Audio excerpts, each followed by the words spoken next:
weird. So I have to wait till retirement.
Good morning and welcome to the First Unitarian Universalist Fellowship Church of Lynchburg.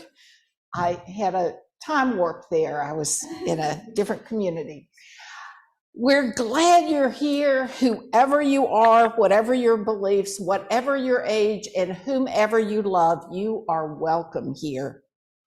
As we work together for justice, compassion, and peace, we also acknowledge with humility that our buildings are on Monacan land.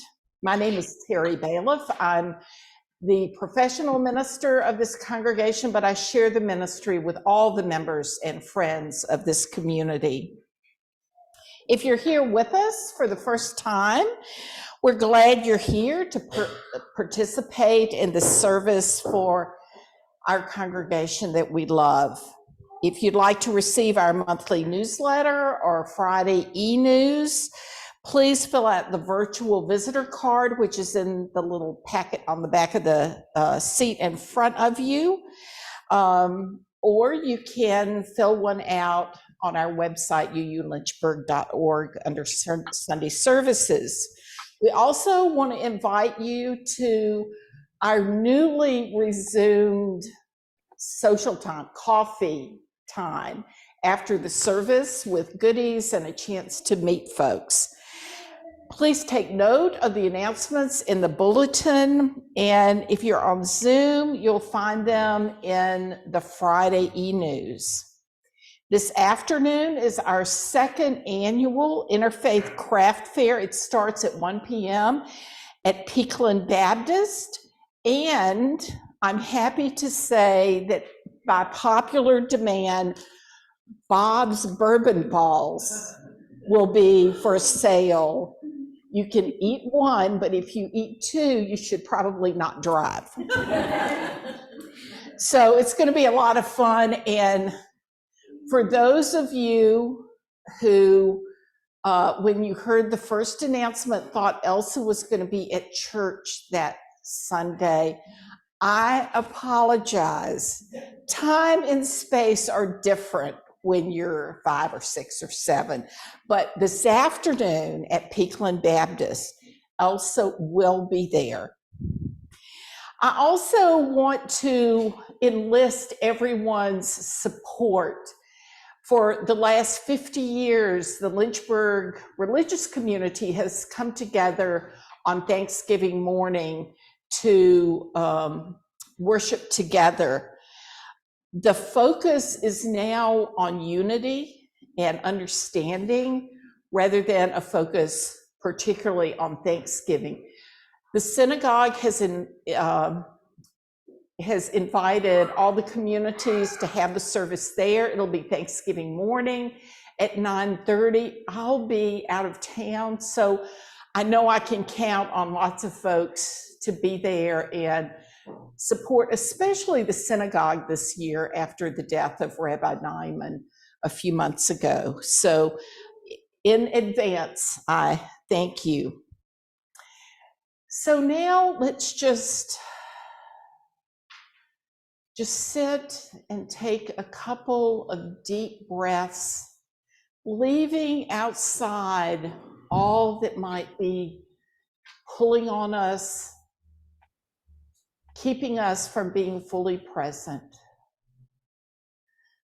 Just breathe in and out.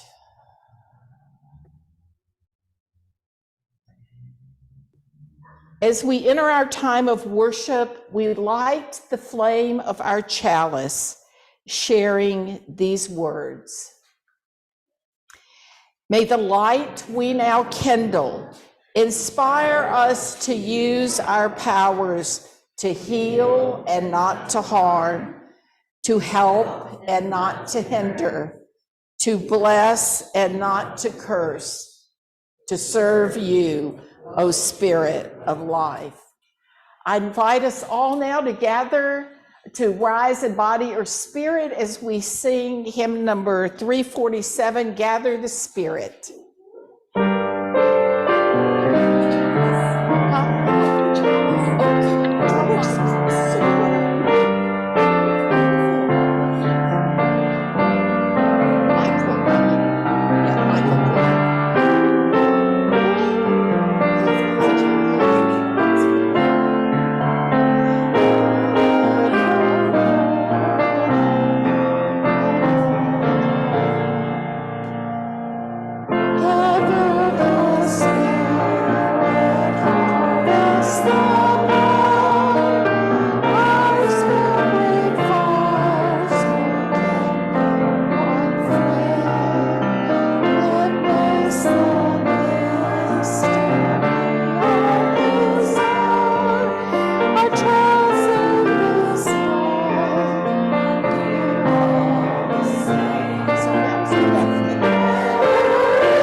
started, and I'd like to invite those young at heart to join us up here.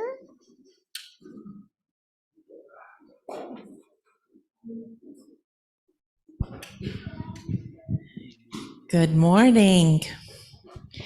So before we start with the story, Nora is going to, she helped choose the story for this morning. So she's going to tell why she picked this one. I picked this one because So close. So we are going to read Tap the Magic Tree this morning. And in religious education this morning, we are going to be learning about changing the world. And in the service today, Ray is going to be talking about his art. And so Nora thought this would be a good book because you'll see in the story that the tree represents the changing of the seasons, which is a really big change to our world. And we really like the artwork in this book. And so Nora thought that it was a good one to go with a service about art. You want to bring that mic down so you don't have to jump over? Does this work? All right. So this is called Tap the Magic Tree, and it is by Christy Matheson. There's magic in this bare brown tree. Tap it once, turn the page to see. Everybody can help tap it. Can everybody tap the tree? Okay, let's see what happens. Yeah. Oh, does anybody see anything different? Tap again. 1, 2, 3, 4.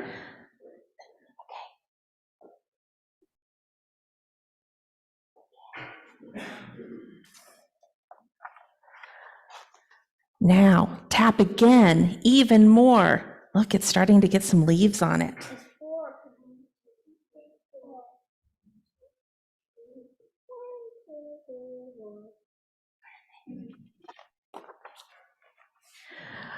Rub the tree to make it warm.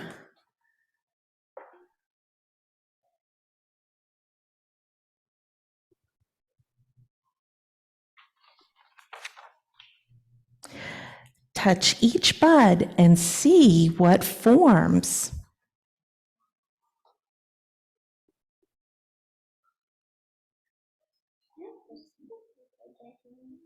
Do you want to touch it too? Do you want to touch it?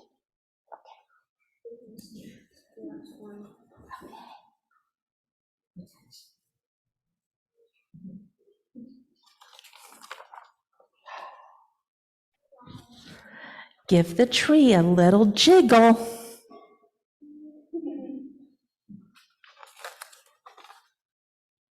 That's it. Now make your fingers wiggle.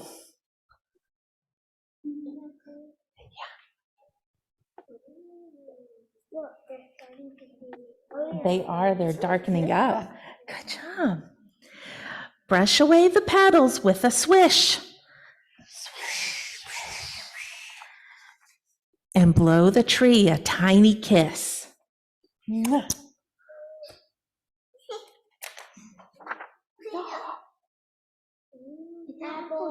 It's an apple tree. Shake the tree. Plop, plop, plop, plop, plop, kerplop. Knock, knock on the trunk and then stop.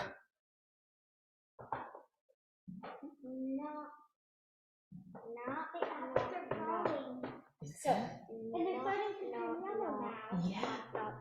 Some of the leaves are turning yellow. because it's fall. Pat the leaves, but be gentle, please.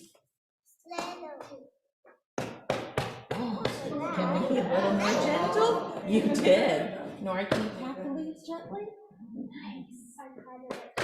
Thank you. Aha! Now blow a whooshing breeze.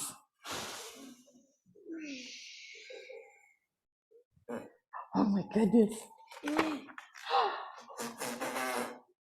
clap your hands to bring Spring.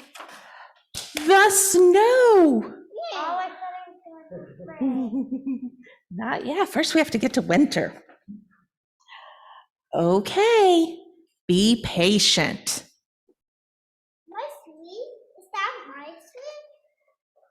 sleeve? Looks like ice. Let's see. It does, yeah, it has ice on it. It's a very cold winter. Wait, don't go. You have to be patient all through the long winter. Close your eyes and count to 10. 1, 2, 3, 4, 5, 6, 7, 8, 9, 10. Magic. Birds. It is birds. And is there a little nest in there? Birds and a big nest, and a bird was coming and putting. Yeah, that baby bird. Leaves. Yeah. It begins again. The end. Thank you all for your help with this book this morning. Did you have a question, Nora? I made a kindness of a. I can pull something and it can lots of. That's a green thing. Yeah. My mom. I made a kindness basket. Oh, That's so beautiful. Fall was changing in this book. You're right. And we got to see all the seasons, didn't we? It went through fall and winter and spring and summer. And we got to see apples and baby birds. And I say, is that my street? Is that your street? I don't think so. But does it look like your street? Yeah. Yeah, it is my street. You think so? Okay, we are going to light our chalice and then we will go upstairs for religious education. Who wants to help light a chalice this morning? All right, let's do you, and you two can go next week, okay? All right. let us sing them to their classes. Well, why do you have these arms? You have those ones up there.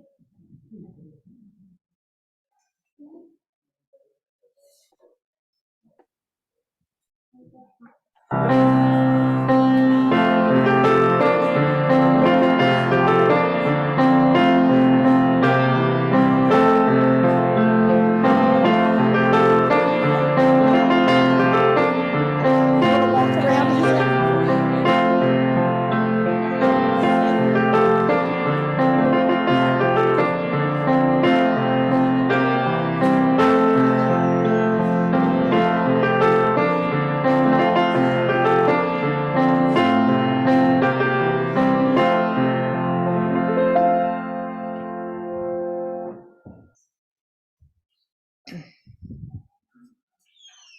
A poem by the Reverend Scott Taylor. Today we lit our chalice in honor of first steps, for beginning even when the path ahead is unclear, for the courage it takes to trust that the way will reveal itself, that light will come to clarify our vision, that friends will be by our side. May the words, song, stillness, and common breath of this hour remind us that every step of the way is never one we take alone. Today we take an offering of our gifts for the work of this congregation.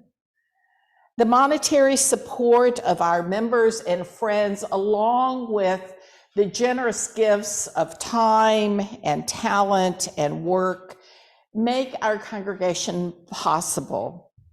If you found this church to be of meaning in your life, then I invite you to give generously. If you're on Zoom, then you may make a donation through PayPal or send a check to the church office.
a tradition of our community that we share together the joys and we hold up today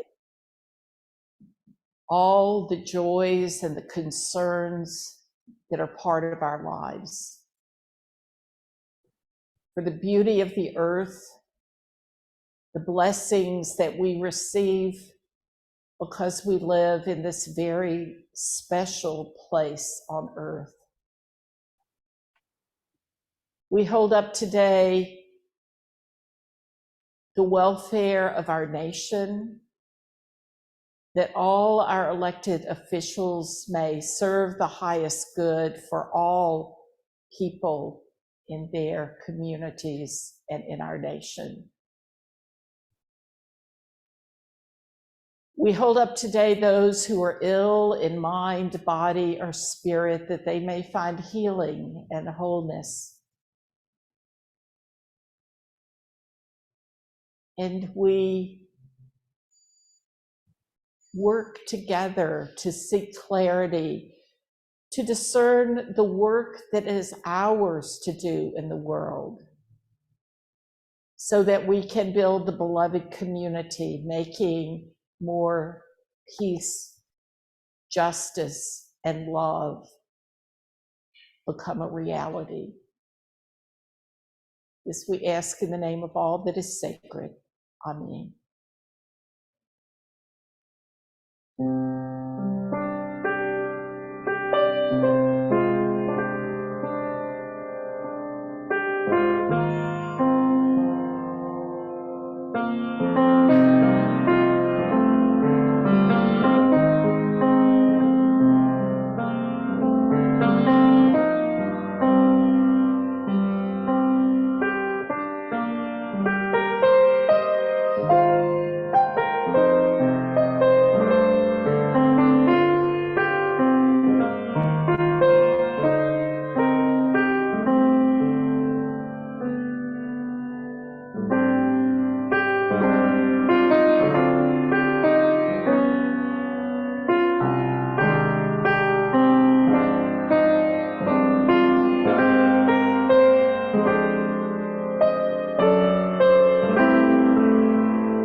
Thank you, Emily. Well, Ray, would you like to come join me? Thank you for being here. You can adjust the mic however you'd like to. So I want Good to morning. I want to thank you for being willing to share this service with me. When I first saw this remarkable piece of art that you did, I'm like, okay, we all need to learn more about this and how it speaks to our commitment to work for justice and peace. So why don't you share with people a little bit about like how you came to make this, or more what your story is about being an artist, because you do lots of things. Yes, yeah, a little schizophrenic when I look at all the things I do in life. Well, art has always been a part of my life. My father was a landscape artist, still life artist. So I grew up watching him paint. And I never wanted to be a landscape artist. I wanted to create something that people didn't see. I wanted to be abstract. And that's the way I went. Went to college, got a degree, BFA. And then after I graduated, I never picked up a paintbrush again for over 30 years. And in my mind, I always said that it would be my retirement career. And I don't mean dabbling. I want it to be a career. I don't want to just dabble. But I had other things to do in life, lots of other things to do in life. So I went and I did those things. And now at this point in my life, I have the ability to create art. I have the time, I have the space, and I have 30 years worth of thoughts about what I wanted to create. That creative process doesn't stop just because you're not doing it. It's always going on in your head. So a few years ago, I read an article about the Goose Creek Gallery over in Bedford. And when I started painting again, and I had enough paintings to present to a gallery, I went over there and presented it to Patrick and Mitchell. And so they were showing my work, and they came to me at the beginning of this year and said, we're going to be doing a gay pride event. Bedford is having their first gay pride event, and we're going to do an art show combined with the event. And we would love for you to do a piece. Now, my work is abstract. My work is intuitive. It comes from within. I've never wanted to project a thought for people to say, oh, I understand what that looks like. I want them to have their own experience. There are artists that create work that are political or social. They have a message to them. My work, I wanted for people to have their own personal experience, have a conversation with my work. But this was the first time I was asked to create a work on a subject that I knew well, gay life in America. And it was interesting because I grew up in a large city in New Jersey, and their focus for this event was rural life, gay life in a rural setting in this country and what it was like. So having lived here for 4 or 5 years now, Sam and I came down to take care of his aunt, who was 90 at the time. And we came down here, no friends, nothing, just to support her. And we started to get involved, and I started to understand what gay life was outside of the metropolitan area. And this piece represents, there's so much that's in this piece actually. Every aspect of it has some kind of a meaning to it. So I projected the states onto the canvas. This piece is made out of plywood. It's covered with foam, and then it's covered with canvas, and then I paint on the canvas. So I projected the states, and I got a list of the states that actually have gay rights, some kind of equal rights protection. Those are the pink states. Those are the pink states with the little pink triangles in them. The rest of the states with the equal rights symbol in them, that's from the Equal Rights Campaign, are the states that we have absolutely no rights in. There are 2 states that are purple that have some rights, equal rights amendments, but they don't include gays, lesbians, transgender people. So that's what the symbols represent. Now, the pink triangle, a lot of people don't know the origin of the pink triangle. The origin of the pink triangle goes back to Nazi Germany. It goes back to the concentration camps. They had a series of triangles, pink, yellow, green, blue, and they were to denote different members of the concentration camps. The pink triangles were for the homosexuals. Yellows were for Polish people, and so on. I think there's 12 of them, to be exact. So that was the original origin of the pink triangle. And then back in I would say it was the 80s, the organization ACT UP, which was the AIDS organization that developed out of New York City, took the pink triangle and made it a symbol of power. They took it back from the Nazis, who made it a symbol of detention, to take it back to be a symbol of power. So that is a symbol of gay culture in this society today. Now, the stripes are representative of the concentration camp outfits that they had to wear, the uniforms that they had to wear. So I tried to include not only gay rights, but oppression, people that are being looked at as less than, because that's really what all kinds of discrimination is that whoever is being discriminated against is being looked down on, they're being looked at as less than. So and then I went, a part of my abstract art is I do a lot of splashing with color, so I had to make it more artistic, not just not just the symbols. Well, I know that I have a number of friends who in these last months, since you did this piece of artwork, have been very concerned about, we may live in a state where there's some rights, but they could all be taken away. Yes, yeah, definitely. This is, it's a living piece. The states that have rights now may be taken away.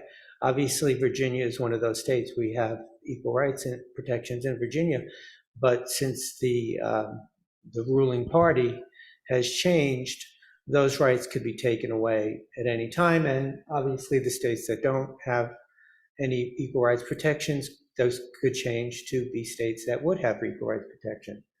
I know personally with my family, because I have a trans daughter, I mean, I hate to say this, I love living where I do, but I was really glad when she opted to move to Illinois. Yeah, I mean, this is the reality of life for gay, lesbian, trans people.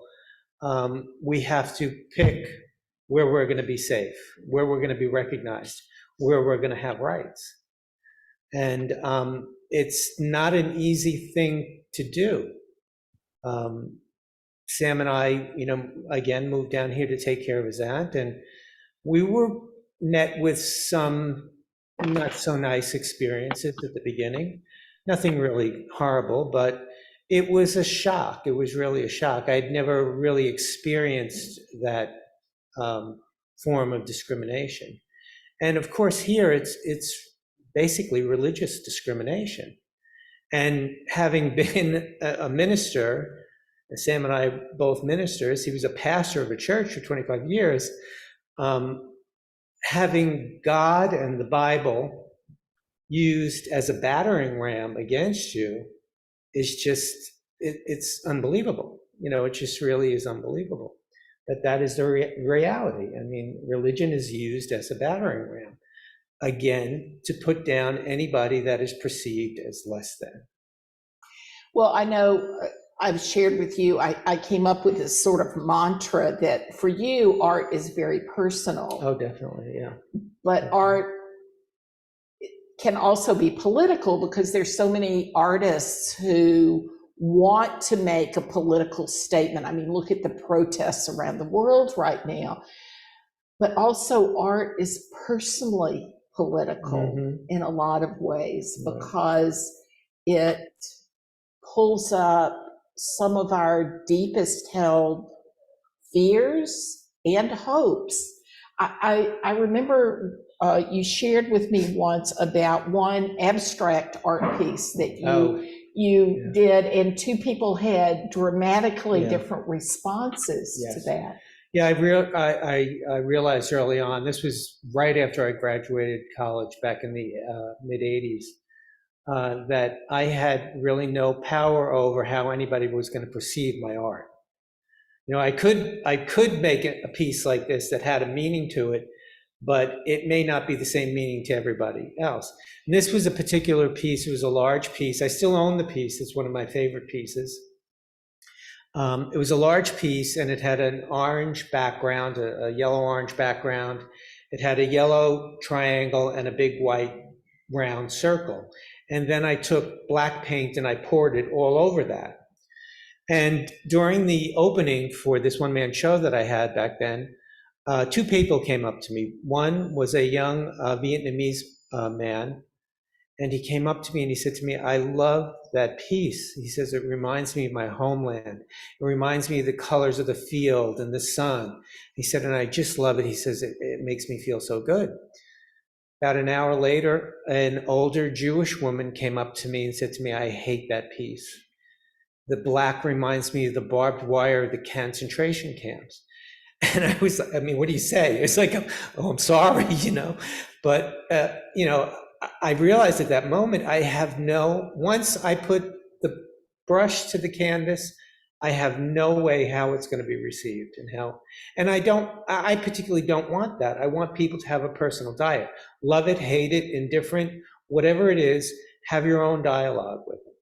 But I'm secure in what I do. You know, this is who I am and what I want to project and who I want my art to be.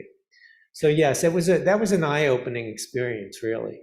And I thought to myself, why even try to make a statement? Let people have their own experience. Let them have a conversation with the art. So yeah, that was Sounds like a very powerful evening. yeah, it was. It was really very eye-opening, to say the least.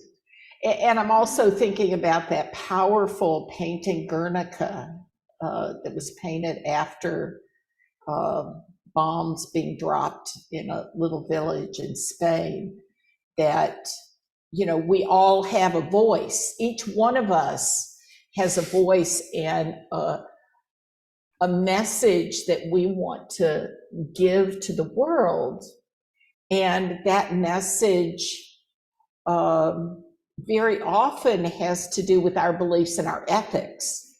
So how do we want to create environments where we can help encourage people to speak their truth, to help bring about more justice, more inclusivity, more affirmation of everybody in our society? And I think this is definitely a powerful statement. Yes. When you understand the meaning behind all the symbols.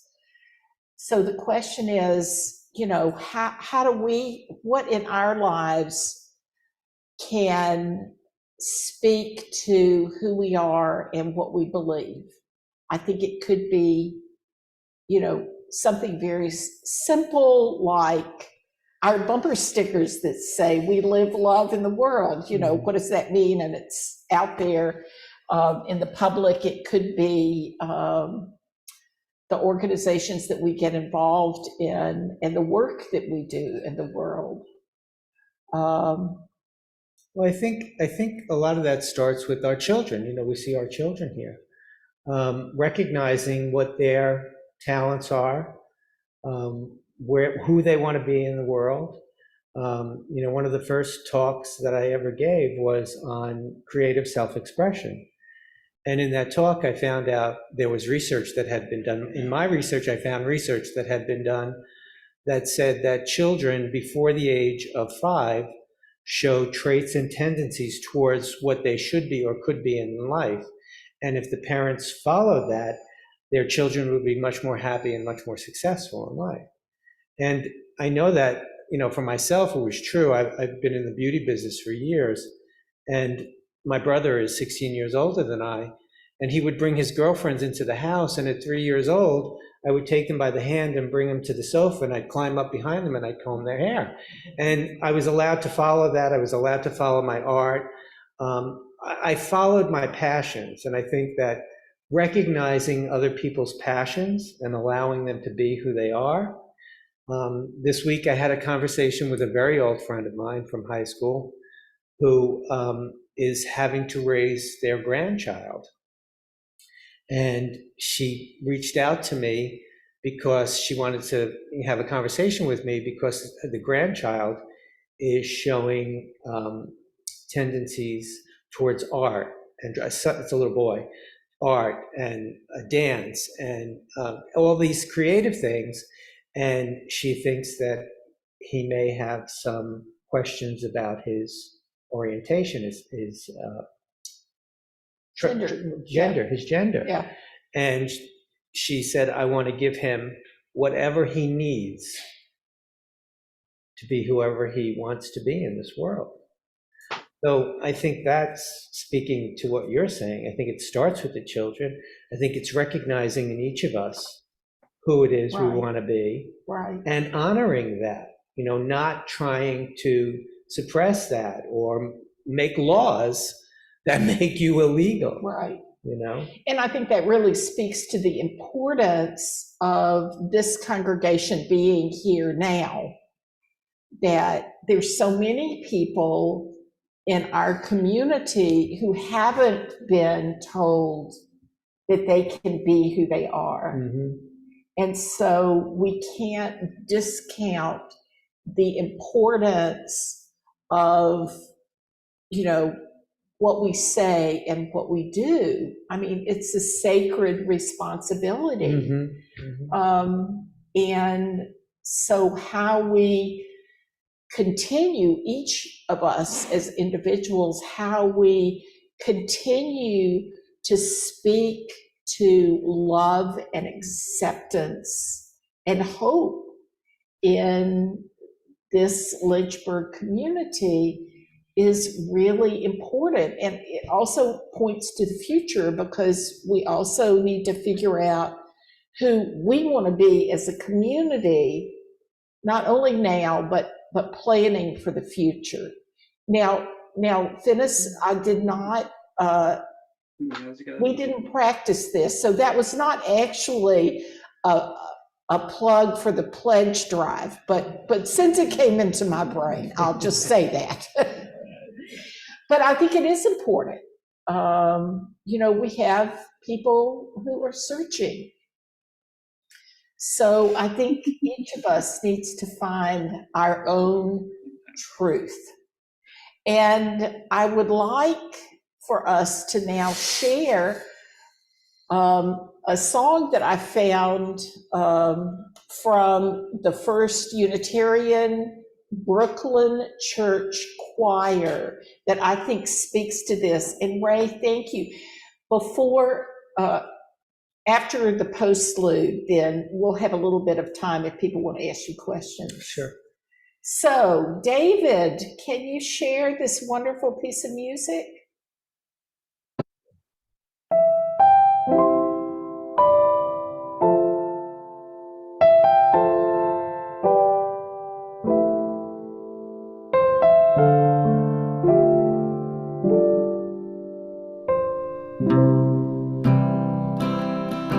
We will not stop singing.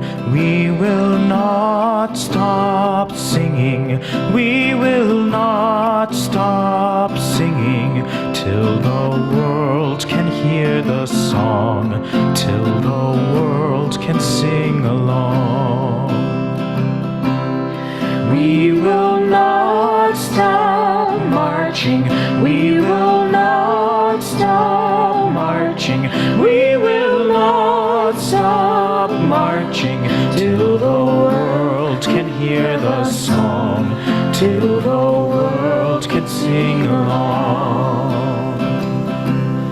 till the world can sing, till the world can till the world can sing along, till the world can sing, till the world can sing, till the world can sing along. We will not stop praying. We will not stop praying. We will not stop praying till we all can get along, till the world can sing our song. We will not stop shouting. We will not stop shouting. We will not stop shouting. Shouting right from wrong till the world can sing our song. Till the world can sing. Till the world can sing. Till the world can sing along. Till the world can sing. Till the world can sing. Till the world can sing along. We will not stop singing. We will not stop singing. We will not stop singing till the world can hear our song, till the world can sing along.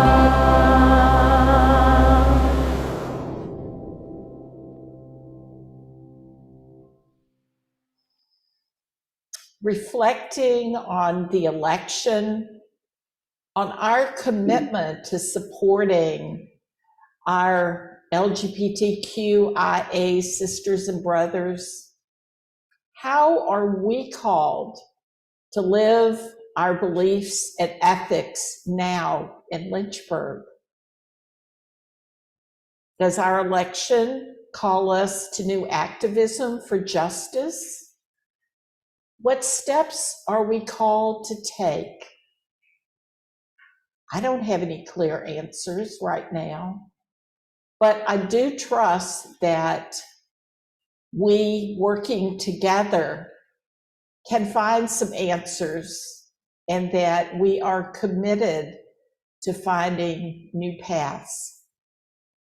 I invite us now to stand in body or spirit to sing together hymn 168, One More Step.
We extinguish this flame, but not the light of truth, the warmth of community, or the fire of commitment. These we carry in our hearts until we are together again. Dave, did you want to say something? As soon as you're finished. Okay. Sorry. It's okay. Our final words of blessing come from the Reverend Douglas Taylor. You have choice of what you hold while all else changes. Knowing what you hold on to will help you weather the changes, help you stay grounded and headed in your chosen direction through the changes, even the changes you do not choose and cannot control. Can we save it for after the postlude? Okay.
Thank you. Let's take just a few minutes to maybe interact with Ray a little